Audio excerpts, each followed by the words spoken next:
Olá a todos, mais uma vez vamos a mais um assunto.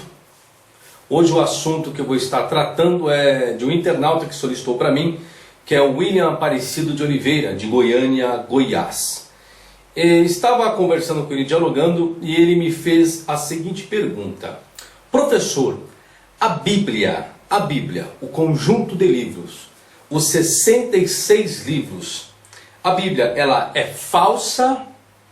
Ela é confiável ou ela contém apenas a meia verdade? Ela não contém toda a verdade. E esse vídeo eu quero discutir acerca desse assunto. Entretanto, não vou estar me debatendo muito a questão da crítica, a questão desse livro, do termo Bíblia, do vocábulo Bíblia e a sua definição etimológica. Ou seja, eu não quero me deparar qual o significado do vocábulo Bíblia, que é um vocábulo de origem do grego. Não quero me deparar isso.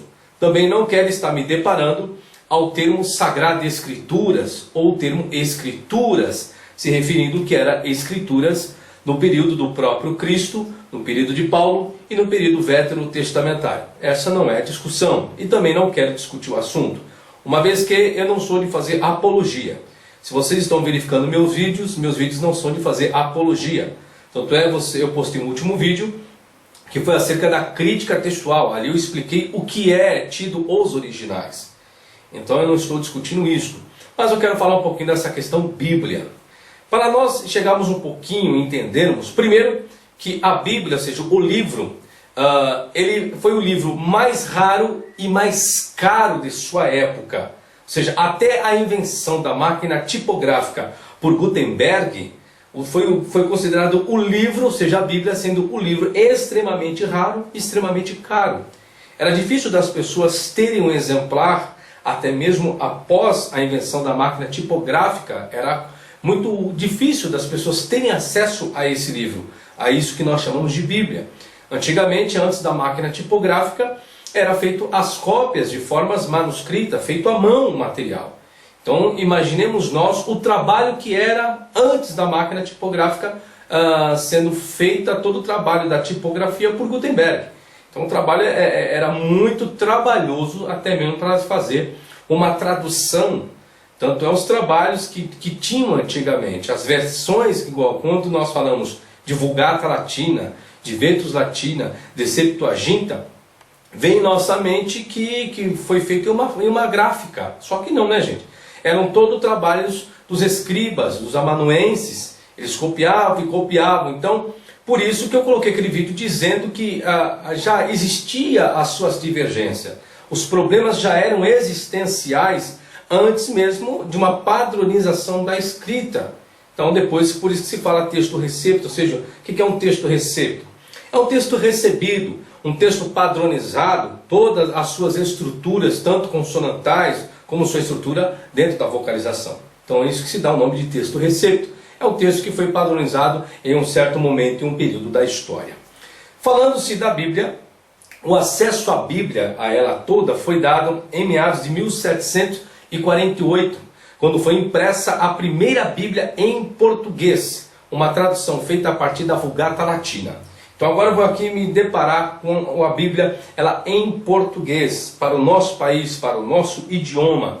Agora, essa versão em português, existe um personagem que poucas pessoas conhecem. Conhece o nome, mas não conhece um pouco da sua história, um pouco da sua labuta, um pouco do seu trabalho, um pouco acerca das adversidades que ele passou. Ou seja, todo mundo já ouviu falar de João Ferreira de Almeida, mas pouco se ouviu acerca da história desse homem.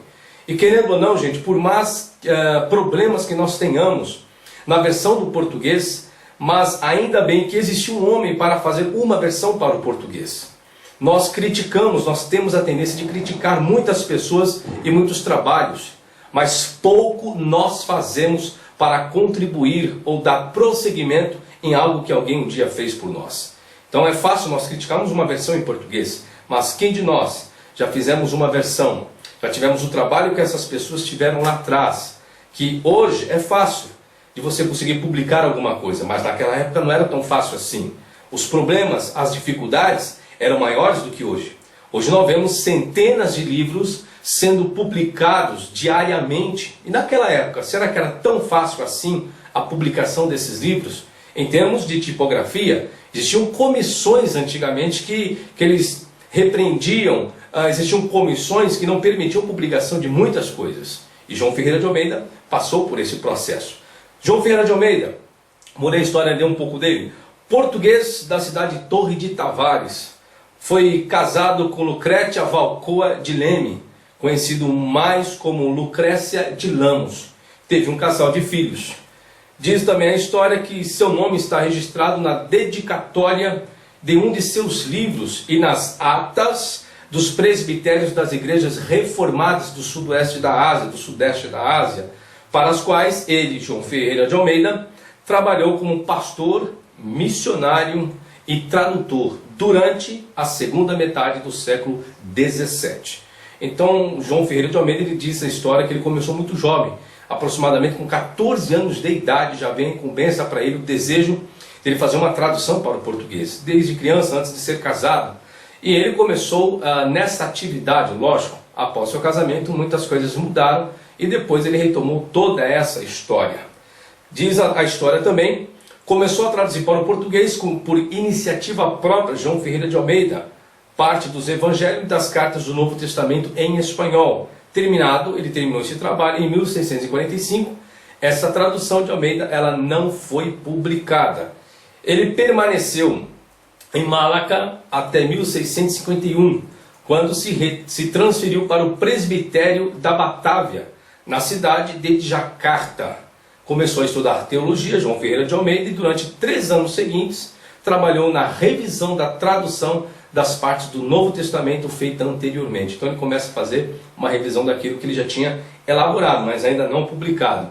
Em 1656 foi ordenado pastor, foi indicado para o presbitério do Ceilão, para onde seguiu com um colega chamado Baldaios, que é um dos personagens que traz grandes registros acerca do seu trabalho e sua empreitada. A partir de 1663, aos 35 anos de idade em diante, portanto, Almeida trabalhou na congregação de fala portuguesa da Batávia, onde ficou até o final da sua vida. Então ele concluiu todo o seu trabalho nessa cidade de Batávia ali, ele chegou a falecer. Mas vamos ainda um pouco da história. Em 1676, Almeida comunicou ao presbitério que o Novo Testamento estava completo, ou seja, estava pronto.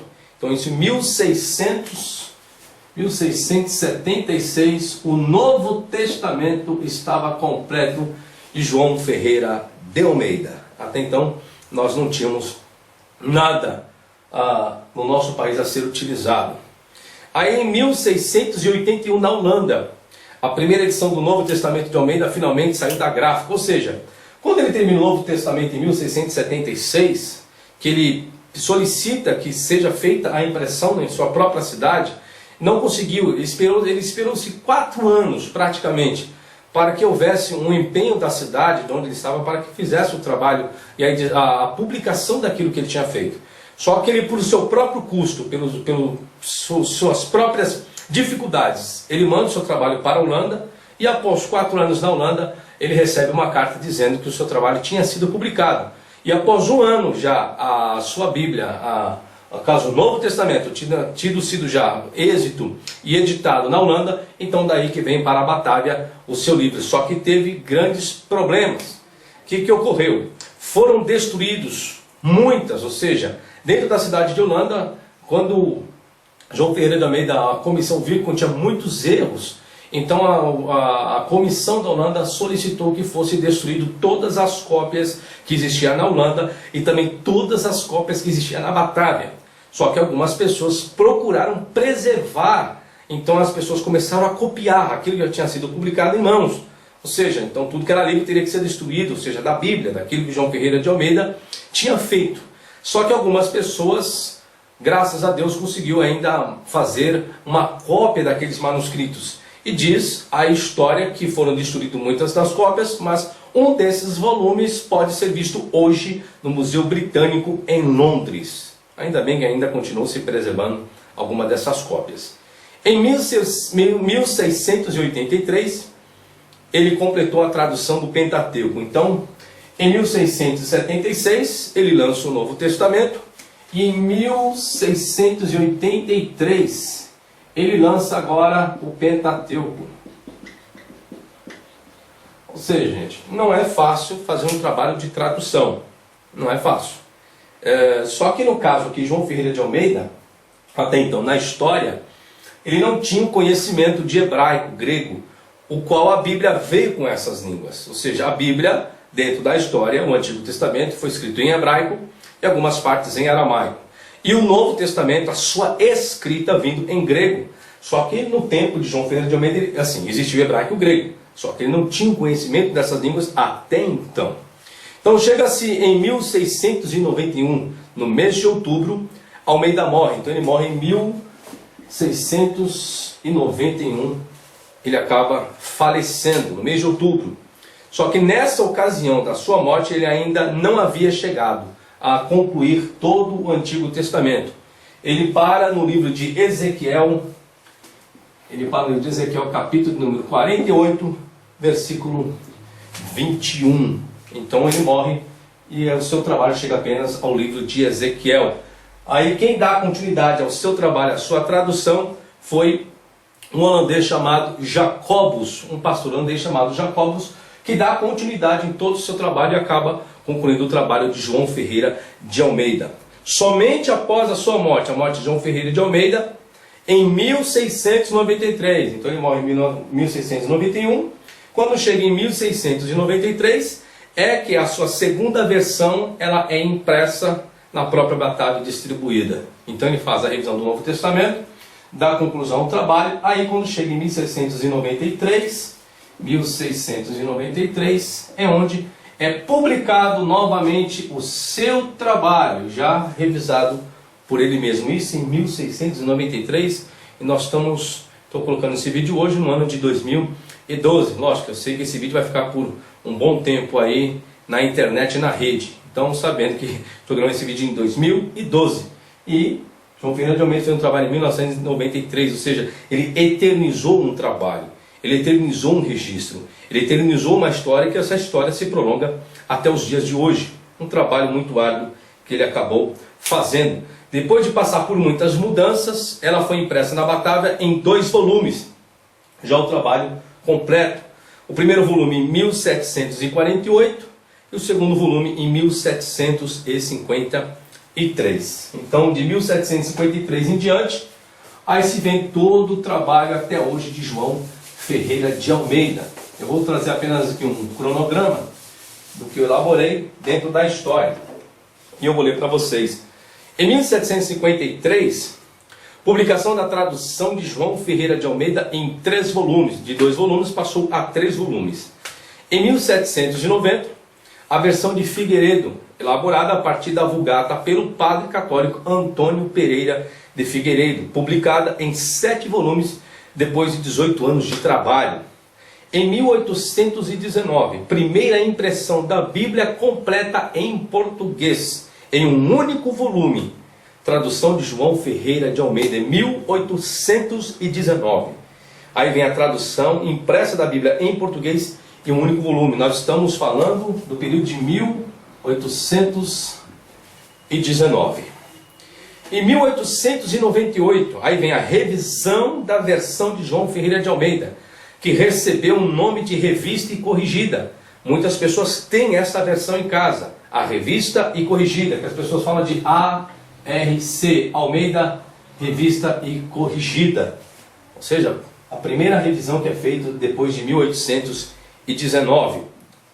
Almeida, Revista e Corrigida. Tradução de Almeida para a Sociedade Bíblica Britânica e Estrangeira. Até então ainda não foi feito pela Sociedade Bíblica do Brasil. Até então não era feito. Em 1917, a versão brasileira elaborada a partir dos originais. Em 1917. Daí que vem uma versão, uma atualização em cima dos originais. E aí você viu o meu vídeo sobre a crítica textual. Dê para você ter uma noção a questão da originariedade de um livro, acerca da origem de um livro, acerca das variantes de um livro. Então, Daqui que começa o trabalho em cima dos originais. Só que lembrando vocês que nessa data ainda não tinha sido, não tinha ocorrido e não tinha sido descoberto os manuscritos da Caverna do Mar Morto, de Qumran. Ou seja, as descobertas vieram bem após essa datação. Então, o que é feito em termos de atualização é feito em cima deste ano aqui. Os tradutores, os editores, em 1917. Então não havia descoberta alguma. Então, após as descobertas, aí mudaram-se muita coisa. Agora imaginemos nós lidando com uma versão, quem é antes de 1947, quem é antes de 1940, as pessoas que eram cristãs, que eram protestantes, que eram católicos, ou seja, que seguia a Bíblia como um fundamento, como uma regra de fé e prática, como muitos seguem hoje. Então imagine que em 1917 era tido aquilo como fiel. Aí chega as descobertas de Qumran, muda um pouquinho, existem novas revisões e traduções. Aí vem a pergunta do que eu fiz no início. Agora, qual a credibilidade que se deu a esse trabalho? Mas deixa eu continuar o raciocínio. Em 1917, elaborada a partir dos originais, foi produzida durante 15 anos por uma comissão de especialistas e sob a consultoria de alguns ilustres brasileiros, entre eles Rui Barbosa, José Veríssimo e Heráclito Graça. Então, em 1917, foi passada a revisão por esses três personagens e três grandes homens dentro da nossa história brasileira. Em 1932, vem a versão de Marcos Soares, elaborada em Portugal. Em 1956, versão revista e atualizada. Revista AARA, Almeida Revista e Atualizada. Isso ela vem no ano de 1956. Essa versão aqui, 1956, ela já vem em cima das descobertas do Mar Morto, das cavernas de Qumran. Já vem aproximado em sua datação, essa Almeida Revista e Atualizada, elaborada pela Sociedade Bíblica do Brasil. Ou seja, em 1948, a Sociedade Bíblica do Brasil ela é fundada. Uma nova revisão de Almeida, independente da revista e corrigida, foi encomendada outra equipe de tradutores brasileiros. O resultado desse novo trabalho, publicado em 1956, é o que hoje conhecemos como versão revista e atualizada. Depois, em 1959, versão dos monges beneditinos, elaborada a partir dos originais para o francês, na Bélgica, e traduzida do francês para o português. Em 1968, versão dos padres capuchinos, elaborada no Brasil a partir dos originais para o português. Em 1988, Bíblia na linguagem de hoje, elaborada no Brasil pela Comissão de Tradução da SBB, que é a Sociedade Bíblica do Brasil, a partir dos originais. 1988, a Bíblia na linguagem de hoje, a partir dos originais.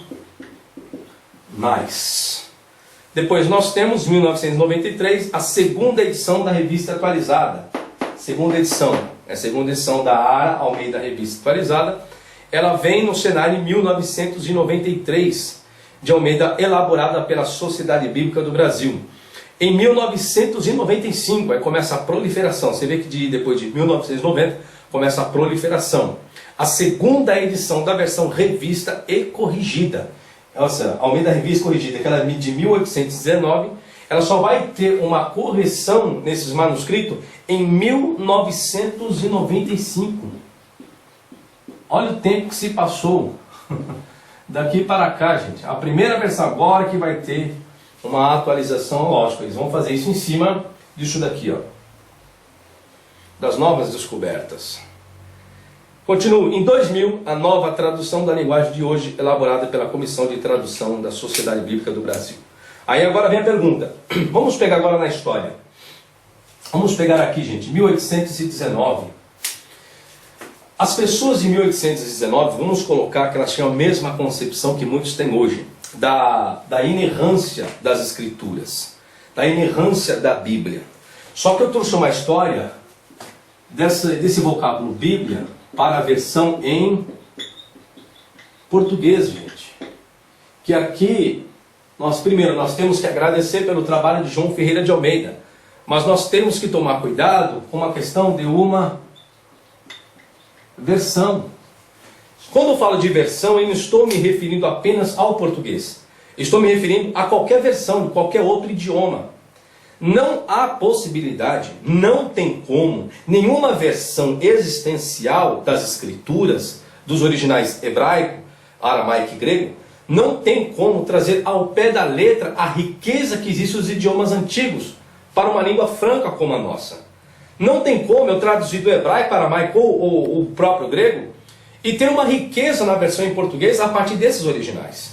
Não existe, não tem como, porque cada idioma tem as suas regras. Cada idioma tem os seus vocábulos primários. Tanto é, na nossa versão em português, nós temos hebraísmo inseridos. Nós temos vocábulos gregos inseridos. Tanto é, eu vou trazer um estudo futuramente acerca da palavra presbítero. A palavra presbítero, ela em si, ela já é grega. É uma palavra grega. A expressão aleluia já é um hebraísmo. Então existem muitos vocábulos no português, até no nosso idioma mesmo. A construção do nosso português não é uma construção pura. Não. Se nós pegarmos a história do nosso português, do nosso idioma, do que se ensina hoje nas escolas, é uma miscigenação de outros idiomas. É uma mistura. Agora imaginemos a Bíblia, que tantas pessoas divinizam. Onde eu quero chegar? Que tem que se tomar cuidado essa questão de divinizar a Bíblia. Divinizar uma versão em português. Porque o que se tem em mãos hoje, o que vocês têm em mãos hoje, vem do trabalho de um homem, João Ferreira de Almeida. Está aqui exposto as datações do seu trabalho. Uma versão em português. O qual essas versões, tanto essa, foi feita uma revisão nessa, foi feita uma revisão nessa. Aqui é uma Bíblia. A ARA é uma Bíblia. A RC é uma outra Bíblia. E se você comparar as duas, tanto uma como a outra, você vai encontrar divergência na linguagem das duas. Aí vem a pergunta: qual das duas é a inspirada? Qual das duas é a fiel? Qual das duas é a original? É isso que eu quero explicar para vocês. Então, lógico, nós lidamos com os escritos disso que nós chamamos de Bíblia pela fé. Nós lidamos com a versão em português como uma questão de fé. Porque em sistemas científicos, em sistemas linguísticos, tem as suas deficiências. Por isso que alguns dos meus vídeos, muitas pessoas questionam que eu não tenho uma... Não é questão de espiritualidade, porque eu não tenho que espiritualizar isso daqui. Eu tenho que explicar o que é. Agora eu estou explicando a história, mas quando eu explico o conteúdo desses livros, por isso que eu me remonto um pouco às línguas, o qual esta versão em português, ela deveria ter sido escrita. Ou seja, diz que essa versão aqui, ela vem em cima dos originais. Só o que ocorre, gente? O que é o original? Vocês viram que no meu livro sobre crítica textual, eu explico um pouquinho essa questão de originais, dos papiros, dos pergaminhos, dos códices, dos manuscritos. Então não existe um único manuscrito acerca de um único livro bíblico. Existiram vários manuscritos concernentes ao mesmo capítulo bíblico. E dentro dessas informações é onde que entra a crítica textual. Só que na época de João Ferreira de Almeida, na época quando ele foi escrever a versão em português, que é o que está proliferado para os dias de hoje, ainda muito mais dentro das suas revisões. Quando ele padronizou um texto, João Ferreira de Almeida, ele não lidava com esse tipo da crítica textual. Ele não teve acesso aos manuscritos, ele não teve acesso a esses pergaminhos, ele não teve acesso aos códices, ele não teve acesso às descobertas dos pergaminhos do Mar Morto. Que essas descobertas do Mar Morto em Qumran, que eu também vou trazer um vídeo acerca disso, trouxe muito mais confiança àquilo que nós já tínhamos como texto padronizado. Exemplo, a estrutura consonantal do texto hebraico que temos hoje, que vem do Códice Leningrado P19, as descobertas de Qumran trouxe a confiança dessa estrutura consonantal. Trouxe a confiança dos trabalhos antigos, como a Septuaginta. Trouxe a atestação de trabalhos como de Áquila, Símaco e Teodócio, grandes personagens dentro da história do desenvolvimento linguístico científico que nós temos hoje chamado de Bíblia. Então não priorize tanto uma versão. Eu estou lidando a Bíblia em termos da versão em português, porque a Bíblia é um conjunto de livros. Agora, se eu fosse falar da regra da Bíblia, qual seria a Bíblia fiel? Uma versão? Essa é a Bíblia fiel? Uma versão? Ou a Bíblia fiel teria que ser um idioma grego, hebraico e aramaico. Se eu tiver que alguma coisa é fiel, então teria que ser dentro dessa linguagem. Só que dentro dessa mesma linguagem aqui, vocês viram meu vídeo de crítica textual que eu tenho problemas com os manuscritos gregos.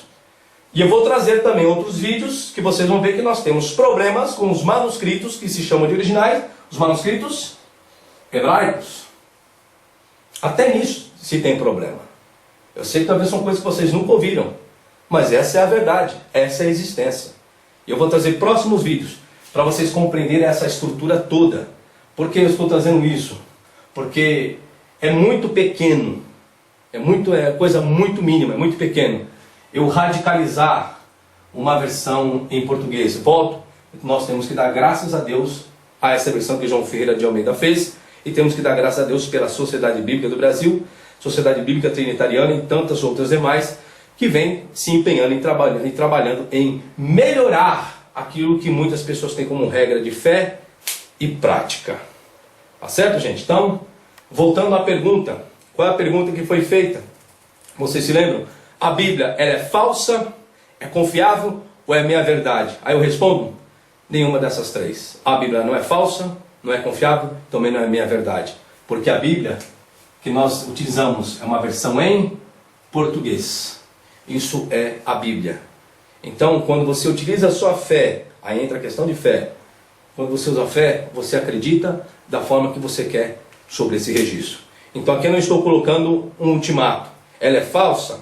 Ela é confiável ou ela é minha verdade? Eu estou falando que nenhuma das três. Então qual é, professor? É uma questão de cada um. Eu tenho o meu conceito do que a versão em português é para mim.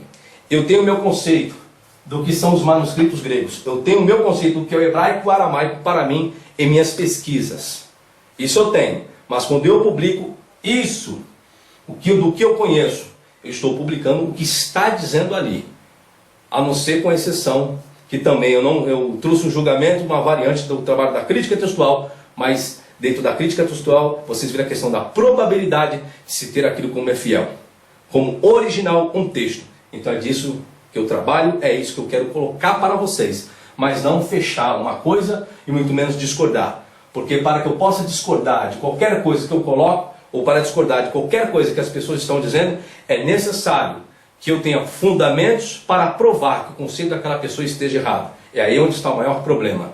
Discordar, todo mundo pode discordar de qualquer pessoa, mas quais os fundamentos que você tem publicados, que você possa provar que os seus conceitos é melhor e é real do que aquilo que aquela pessoa ensinou. Então eu estou aqui disponível para todos vocês, voltando e dizendo, vocês podem discordar a qualquer momento de tudo aquilo que eu escrevo, mas é necessário ter fundamentos para dizer que o professor está errado. E tem mais, gente. Ainda bem que eu estou lidando com a versão em português com vocês, porque nós somos brasileiros. Mas há pessoas que se pegam muito a isso. Volta, o meu trabalho todo é em cima disso aqui.